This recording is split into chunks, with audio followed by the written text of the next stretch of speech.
Arestado ang dalawang individual na kabilang sa high-value individuals matapos ang isinagawang anti-illegal drug operation ng mga otoridad sa Malinao, Albay.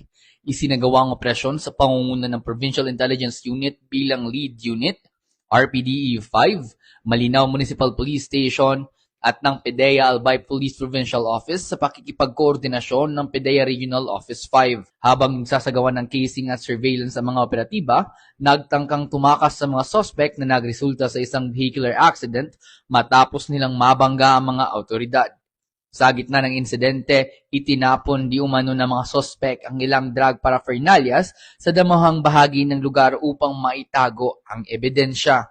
Sa isinagawang body search at sa presensya ng mga mandatory witnesses, nakumpiska mula sa mga suspect ang 14 na malaking heat-sealed transparent plastic sachets at isang medium sachet na naglalaman ng hinihinalang shabu na may kabuang timbang na humigit kumulang 72.5 na gramo at tinatayang nagkakahalaga sa 493,000 pesos.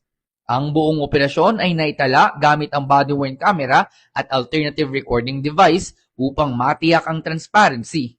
Ipinalam din sa mga suspect ang dahilan. Ang buong operasyon ay naitala gamit ang body-worn camera at alternative recording device upang matiyak ang transparency. Ipinaalam din sa mga suspect ang dahilan ng kanilang pagkakaaresto at ang kanilang mga karapatan konstitusyonal sa wikang kanilang nauunawaan. Mula po dito sa Albay Police Provincial Office, ako po si Patrolman Corby Flores, nag-uulat para sa Police News Network. Ang bagong PNP para sa bagong Pilipinas, serbisyong mabilis, tapat at nararamdaman.